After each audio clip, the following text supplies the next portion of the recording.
புதுச்சேரி அடுத்த பாகூர் தென்பண்ணை ஆற்றின் கரையருகில் சோரியாங்குப்பம், குருவிநத்தம், மணமேடு விவசாய நிலங்கள் அமைந்துள்ளன.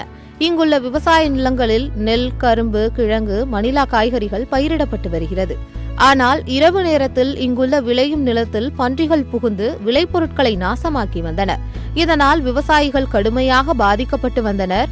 இரவு நேரத்தில் பன்றிகள் புகுவதை தடுக்க பல முயற்சிகள் செய்தும் எந்த பலனும் கிடைக்கவில்லை.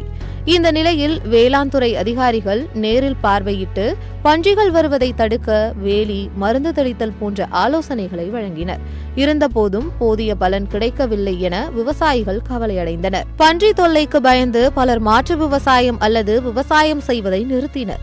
இந்த பன்றிகள் ஆற்று ஓரத்தில் இருந்து ஓடை மற்றும் வாய்க்கால் வழியாக ஊடுருவி பாகூர், சேலியமேடு, அரங்கனூர், கிருமாம்பாக்கம், ரெட்டிச்சாவடி, பிள்ளையார்குப்பத்தில் உள்ள விவசாய நிலங்களிலும் புகுந்துவிட்டது.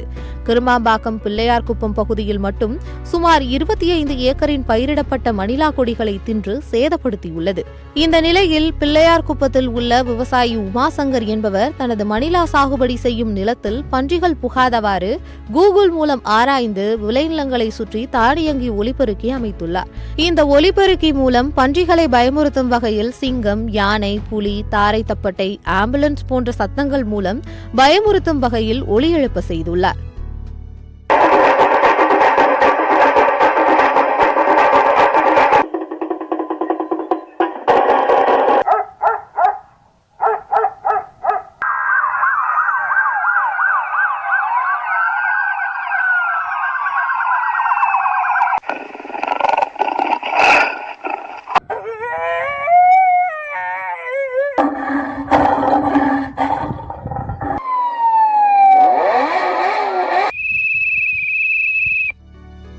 இந்த முயற்சியால் இவரது நிலத்திற்கு பன்றிகள் வருவது கிடையாது. இதன் மூலம் 90% பன்றிகள் வருவது கட்டுப்படுத்தப்படுகிறது என்று நம்பிக்கை தெரிவித்துள்ளார்.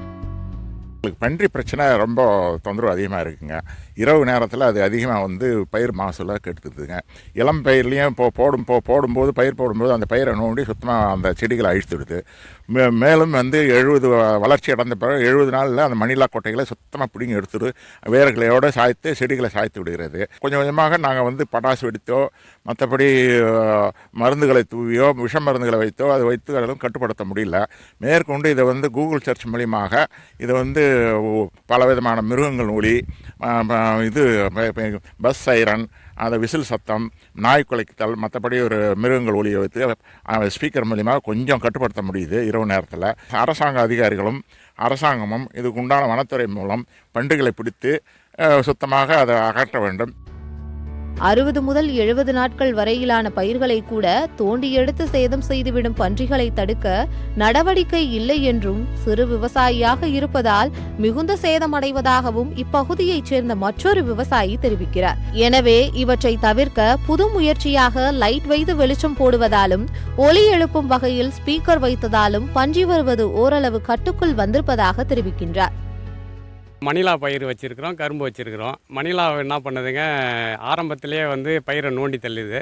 தள்ளினோடனே முளைப்புத்தன்மை குறைஞ்சி போகுது. ரெண்டாவது மறுபடியும் பயிர் போட வேண்டியதாக இருக்குது. போட்டு அது ஆரம்பத்துலேருந்து வளர்ந்த பிறகு ஒரு 60-70 நாள் ஆன உடனே முன்னாடி இருக்கிற பயிர் நாங்கள் போட்டதுனால மற்ற இடத்தெல்லாம் விட்டுட்டு எங்கள் இடத்த மட்டும் சேதம் பண்ணுது பண்ணி. அது காட்டு பண்ணியை யாரும் பிடிக்கிறதுக்கோ போகிறதுக்கோ இன்னும் இது வரைக்கும் முன் வரல. இப்போதைக்கு நாங்கள் என்ன பண்ணுறோம், நைட்டில் படாச்சி வச்சுட்டு அதுக்கப்புறம் ஸ்பீக்கர்லாம் போட்டுட்டு லைட்டு வெளிச்செல்லாம் பண்ணிகிட்ருக்கோம். இப்போது பண்ண பிறகு ஓரளவுக்கு வரலை. இதில் பார்த்திங்கன்னா நாய்க்கு கத்துறது, சிங்கம், புலி இதுமாரி உரும்புற சவுண்டு, யானை ஒரு ப்ளூரல் சவுண்டு, அப்புறம் ஆம்புலன்ஸு இந்தமாரி சவுண்டுலாம் வச்சு போட்டு இப்போ பண்ணிகிட்ருக்கோம். இப்போ பண்ணதுனால ஓரளவுக்கு குறைஞ்சிருக்குது.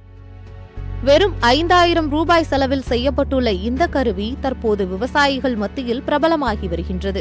பன்றி தொல்லையால் பாதிக்கப்படும் விவசாயிகளுக்கு இந்த ஸ்பீக்கர் தொழில்நுட்பம் தற்காலிக தீர்வாக இருக்கிறது என்றும், பன்றி தொல்லைக்கு நிரந்தர தீர்வு வேண்டும் என்றும் விவசாயிகள் கோரிக்கை வைக்கின்றனர். சத்தியம் செய்திகளுக்காக புதுச்சேரி செய்தியாளர் ஜெயக்குமாருடன் செய்திக்குழு.